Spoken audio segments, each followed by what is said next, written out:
ओम श्री विद्याय नमः। तो मित्रों, आज मीन राशि वालों के लिए महत्वपूर्ण वीडियो हम लेकर के आए हैं अगस्त के महीने का राशिफल। अगस्त का महीना मीन राशि वालों के लिए कैसा रहने वाला है, आदि सभी विषयों पर चर्चा होगी। चाहे आपका परिवार हो, चाहे आपका स्वास्थ्य हो, चाहे आपका प्रेम प्यार हो, विद्या भाव हो, धन इनकम का भाव हो, या फिर आपके नौकरी करियर व्यवसाय, आपका दाम्पत्य जीवन, सभी क्षेत्रों पर ग्रहों की जो स्थितियां हैं वह हम देख करके चलेंगे। तो मित्रों, वीडियो में आप लास्ट तक बने रहें और हमारे साथ इस कार्यक्रम में आप जुड़े रहें। साथ ही मैं आपको बताना चाहता हूं कि जो भी जातक अपनी जन्म पत्रिका का परामर्श कराना चाहते हैं और ग्रह दशा के उपाय के बारे में जानना चाहते हैं, रत्न इत्यादि परामर्श के बारे में जानना चाहते हैं, या किसी प्रकार की समस्या से आप ग्रसित हैं, तो मैं आपको यह सलाह दूंगा और कहूँगा कि आप अपनी जन्म पत्रिका का विश्लेषण करवाएं। कई हजार लोग अपनी जन्म पत्रिका का विश्लेषण करवा करके अपने समस्या का समाधान प्राप्त कर चुके हैं और आप भी उसके प्रतिभागी बन सकते हैं। तो मित्रों, आज हम अगस्त के महीने का फलादेश आपको बताने वाले हैं। क्या कुछ घटनाएं अगस्त के महीने में घट सकती हैं आपके लिए, और जो ग्रह दोष बन रहे हैं, जैसे कि मीन राशि पर शनि की 7.5 का प्रथम चरण आरंभ है, उसके दौरान कौन से ग्रह बदलाव कर रहे हैं, उन ग्रहों के बदलाव का आपके जीवन पर क्या पॉजिटिव नेगेटिव प्रभाव पड़ेगा, क्या उपाय आपको करने हैं, आदि सभी क्षेत्रों पर हम बात करेंगे। तो सबसे पहले एक नज़र डालते हैं अगस्त के महीने के ग्रह गोचर पर। अब आप अपनी वीडियो में देख सकते हैं कि ये मीन राशि का राशि चक्र है और यहाँ पर धन भाव में यानी सेकंड हाउस पे 1 नंबर के ऊपर बृहस्पति और राहु विद्यमान। मित्रों, बृहस्पति राहु की चांडाल युति यहाँ पर बनी हुई है। हालांकि बृहस्पति राहु की युति क्या कराएगी, इसके बारे में भी आपको जानकारी देंगे।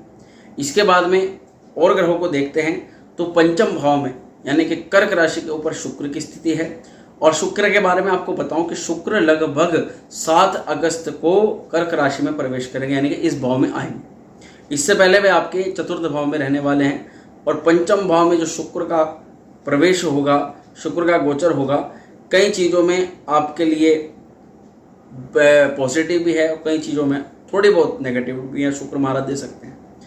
इसके बाद में आप देखें कि सूर्य और बुध जो है आपके षष्ठम भाव में छठे घर में, जैसे रोग, रिपु, ऋण, शत्रु, और सूर्य मीन लगन वालों के लिए योग कारक भी माने जाते हैं। मतलब क्योंकि आपकी राशि के जो स्वामी हैं बृहस्पति महाराज, उनके मित्र हैं सूर्य महाराज, इसलिए सूर्य की स्थिति आपको छठे भाव में जाने पर भी कई चीज़ों में बेनिफिट देगी, उसके बारे में भी आपको बताएंगे। इसके बाद आप देखिए कि मंगल और चंद्रमा ये आपके सप्तम भाव पर विराजमान है, जिसको जीवन साथी का भाव माना जाता है, और मंगल जो है 18 अगस्त को इस भाव में आएंगे। इसके बाद में केतु की स्थिति देखें तो केतु अष्टम भाव में तुला राशि के ऊपर यानी 7 नंबर के ऊपर विराजमान है। और लास्ट में शनि आपके 12वें घर में कुंभ राशि पे यानी 11 नंबर के ऊपर विद्यमान रहने वाले हैं। यहाँ शुरुआत करते हैं आपके स्वास्थ्य से, आपके लगने से। मित्रों देखिए, बृहस्पति जो है आपके लगन भाव के फर्स्ट हाउस के स्वामी होते हैं। ये आत्मसम्मान, मान सम्मान और पूर्ण रूप से अपनी आत्मा का द्योतक। अब चूंकि बृहस्पति महाराज आपकी राशि के स्वामी हैं, इसलिए इसमें नो डाउट कि आप एक पूजा पाठी, धार्मिक प्रवृत्ति के, दूसरों की सहायता करने वाले, दूसरों की हेल्प करने वाले, अच्छे अच्छे कार्यों में संलग्न रहने वाले, अच्छा काम करने वाले, आपकी मानसिकता ऐसी होगी कि आप जो भी काम करें उसमें आप दूसरों का भी सहयोग करें और अपने लिए जो इनकम आप कमाएं वो एक अच्छी इनकम आप कमाएं, अच्छे कार्य से इनकम कमाएं। ये बृहस्पति के कुछ गुण होते हैं जो बृहस्पति की राशि के स्वामी, मतलब जिनकी राशि बृहस्पति की राशि होती है धनु और मीन, इनमें ये गुण अवश्य पाए जाते हैं। तो आपके सबसे पहले फर्स्ट हाउस के स्वामी बृहस्पति महाराज धन भाव में राहु के साथ में संलग्न हैं, यानी कि उन्होंने चांडाल दोष बना रखा है। तो ये हेल्थ के लिए तो ठीक नहीं कहा जा सकता, परंतु हाँ, बृहस्पति के धन भाव में होने से कई चीज़ों में लाभ है। कैसे, मैं आपको समझाता हूँ। बृहस्पति जब सेकंड हाउस में आते हैं तो क्योंकि वे आपके लग्नेश हैं, 3 त्रिकोणों में से एक त्रिकोण के मालिक है। जो त्रिकोण का मालिक होता है कुंडली के अंदर, वह योग कारक और राजयोग कारक होता है। हालांकि अभी बृहस्पति राहु के साथ में है गोचर अवधि में, तो इसलिए उन्होंने चांडाल दोष का निर्माण कर रखा है। परंतु यदि आप पर बृहस्पति की दशा है तब आपको काफ़ी लाभ हो सकते हैं। कैसे मित्रों, यदि बृहस्पति आपके सेकंड हाउस में है और जन्मांक चक्र में भी है, लग्न कुंडली के अंदर भी है, और बृहस्पति के आप पर महादशा लग रही है, तो परिवार और कुटुंब का इस समय साथ व्यक्ति को मिलता है। इसके अलावा सेकंड हाउस को धन का भाव भी माना जाता है, यानी कि धन आगमन के, धन संचय के, पैसे को स्टोर करने की व्यवस्था इस समय बन जाती है। सबसे ज़्यादा इस समय वाणी, क्योंकि बृहस्पति बड़ी जो है ज्ञानवर्धक बातें बोलते हैं, तो इस अवधि के दौरान आप समझने और समझाने वाली बातें कर सकते हैं, क्योंकि बृहस्पति का काम है ज्ञान को फैलाना, ज्ञान का भंडार है बृहस्पति। तो जिन चीज़ों से ज्ञान आपका भी बढ़े और दूसरों का भी बढ़े, इस प्रकार की आप बातें कर सकते हैं। परंतु यहीं पर बात करें तो बृहस्पति के साथ में राहु भी है, तो राहु यहाँ पर क्या करता है, तो मित्रों राहु का काम ही जिस भाव में जिस ग्रह के साथ बैठ जाता है उसी के फलों में काट करने लग जाता है। तो यहाँ पर एक उपाय नोट आपको कर लेना पड़ेगा राहु के लिए। बृहस्पति राहु की जो युति बनी हुई है बृहस्पति के फलों में कमी कराती है, कमी भी नहीं तो बृहस्पति को दूषित कराती है, जिस कारण से यदि आप अच्छे कार्यों को करने के लिए जाएंगे तो आपको मन भटकाव आने लग जाएगा। आप जब पूजा पाठ में बैठना शुरू करेंगे तब आपको उबासी नींद आने लग जाएगी, विविध प्रकार के जो है भ्रम उत्पन्न होने लग जाएंगे। भ्रमित कर देता है राहु बृहस्पति के कार्यों से पूजा पाठ को छुड़ाने के। पर मैं आपको विश्वास दिलाता हूँ कि यदि आप पूजा पाठ को न छोड़ें, मंत्र जाप को न छोड़ें, अध्यात्म के रास्ते को ना छोड़ें, तो राहु का प्रभाव उतना ही कम होता चला जाएगा। यदि राहु इस समय प्रभावित हो रहा है तो प्रातःकाल उठने के बाद में आलस्य और एकदम से अपने बिस्तर को छोड़ने में बड़ी कठिनाई आप महसूस करेंगे। ये बृहस्पति राहु की युति दिखाती है। चलिए, ये बात हुई बृहस्पति राहु के बारे में। इसके बाद में हालांकि राहु के लिए उपाय के तौर पर आपको क्या करना है भी बताएंगे हम। इसके बाद में शुक्र को देखते हैं। शुक्र पंचम भाव में है, कर्क राशि के ऊपर है, 4 नंबर के ऊपर है। शुक्र की स्थिति यहाँ पर अनुकूल है। पंचम भाव में शुक्र आपके लिए शुभ फल करते हैं। किस प्रकार के? क्रिएटिव माइंड व्यक्ति को बनाते हैं अपने बिजनेस में, अपनी पढ़ाई को लेकर, अपने कुल मिलाकर के जितने भी आपसे जुड़े हुए कार्य हैं उन कार्यों में कुछ नया करने की इच्छा आपकी हो सकती है और आप कुछ नया प्रारंभ भी कर सकते हैं। कई प्रकार के वे कार्य हो सकते हैं और यहाँ पर बड़ी बहन से लगाव, बड़ी बहन से लाभ के संकेत दिखते हैं। यदि आपकी कोई बड़ी बहन है तो, नहीं तो छोटी बहन पर भी ये जो आपके फीमेल रिलेटिव हैं उनके लिए यहाँ पर लाभकारी शुक्र महाराज की स्थिति सिद्ध हो सकती है। इसके अलावा नेगेटिव ये शुक्र का क्या है यहाँ पर, क्योंकि देखिए दैत्य गुरु हैं शुक्र महाराज और आपकी जो राशि है वो देवताओं के गुरु की राशि है। अब यहाँ दैत्य राशि के स्वामी हैं शुक्र महाराज हैं आपके पंचम भाव में, तो ये पेट में कुछ ना कुछ समस्या करते हैं व्यक्ति के। और इसके अलावा स्वास्थ्य संबंधित कुछ दिक्कतें दे सकते हैं। हालांकि एक समस्या वो ज़्यादा बड़ी नहीं होने वाली है, क्योंकि शुक्र चंद्रमा की राशि पर है और चंद्रमा किसका कारक होता है? मन का कारक होता है, दूसरा ब्लड का कारक होता है। तो मन का भटकाव कहीं ना कहीं रहता है।